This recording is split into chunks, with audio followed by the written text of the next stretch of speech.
Hello everybody and welcome to Jeff the Pharmacist. Today I'm talking about Addyi, which is a new drug for low sex drive in women. The fancy medical term for that is hypoactive sexual desire disorder. But what it basically boils down to is low sex drive in women. So this is not female Viagra. The makers of the drug Addyi stress that on their website that it is not female Viagra. It is a little pink pill. Viagra is a little blue pill, but that's kind of where the similarities of the two drugs stop. So it is a drug for low sexual desire in women. And today I'm going to talk about how the drug works, whether it does work and how good it works, some side effects, and then some controversy surrounding the drug. So the way the drug works is a little bit of a mystery. It was developed as an antidepressant. It didn't really work well for that purpose, but it did have this effect of increasing libido in women. It acts on the brain. So if you were to look at a drug like Viagra for men, Viagra specifically works on the physiology of a man. Addyi works on the brain. So the mechanism of action is not well understood, which is typical of drugs that act on the brain because the brain is super complex, and they just test the drug and they see that it has worked, but they don't really understand exactly why it does work. It is more effective than placebo. So let's look at that. So the drug was studied, the measurement that was studied was number of satisfying sexual events. So these are 3 studies that study women with hypoactive sexual desire disorder, basically low libido, and low libido that is not explained by other causes like someone taking an SSRI or for other reasons. And if you look at the baseline, is 3 satisfying sexual events in a 28-day period. So that's where they started.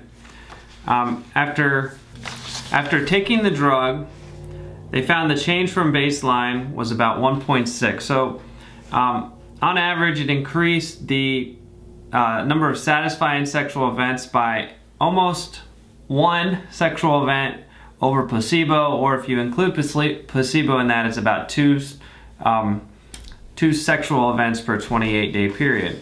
So given the baseline here of 3, that's pretty good. That's over 50%. So it is an increase. It's not, I don't think I would consider it a wonder drug, especially because of what I'll talk about later, the issues with alcohol. But it is somewhat effective. And one note on placebo effect is that placebo effect is an effect, and it's an important effect, especially with something like sexual desire, which is kind of, there's a lot going on. It's psychological, it's physiological, so there's a lot going on. So placebo is an important effect, and it is part of the drug.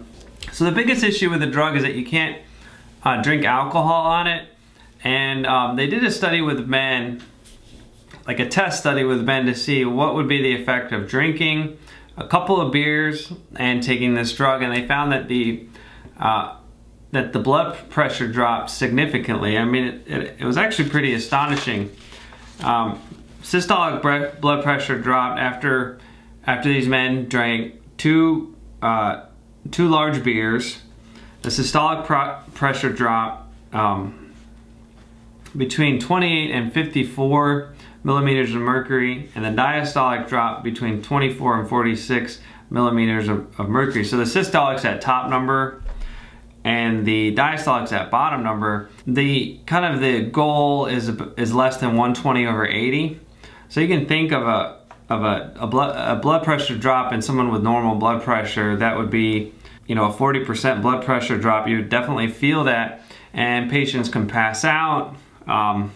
They can feel fainty. They can actually faint.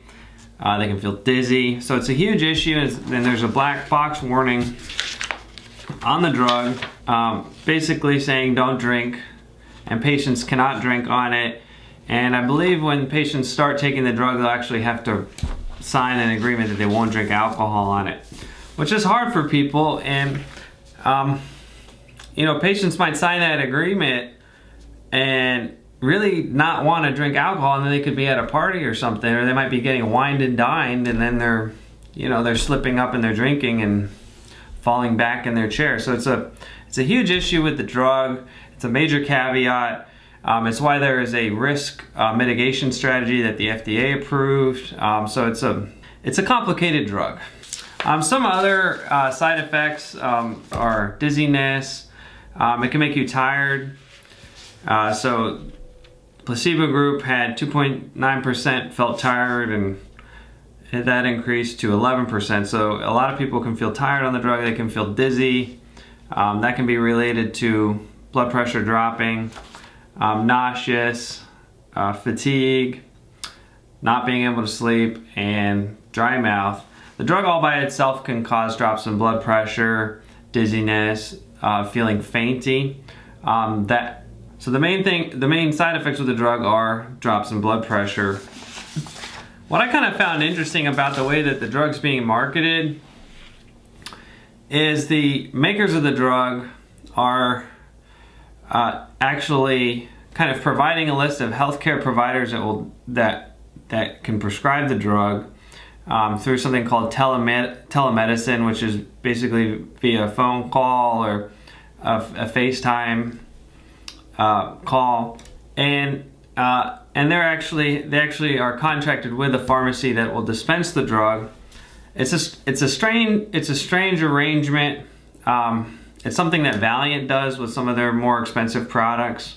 I don't know. It's a little different to me, the way that they're marketing the drug. And the plus side of that is that they have a direct mail program that the first month is free, whether you're insured or not, and then the most that patients will pay out of pocket is $99 a month. Covered patients where their insurance will pick up some of the costs, their max copay is $25, but uninsured patients will pay $99 a month. So it's an interesting arrangement that they're doing. I don't exactly know why they're going through this route. Maybe they don't want to spend money on detailing the doctors, or that's usually how drugs are marketed, is the insurance company will pay people to go out and talk to doctors about the drug and kind of push the drug in a legal way, but it's not the same system that every country has, but it's how we do it here. So this is a little different. Maybe they're trying to reduce their marketing budget or something, or market directly to consumers. But it is interesting. And it is controversial. And I'd like to know what you guys think. So on the one hand, you have life-threatening drops in blood pressure. On the other hand, you have a couple more satisfying sexual experiences. So is it worth that trade-off? If you think so, leave a comment in the comments section. I hope you guys enjoyed this video. The biggest takeaway is don't take it with alcohol. So I hope you guys enjoyed this video. If you did, please subscribe and please like my video. I want to thank you guys for watching. Thanks a lot.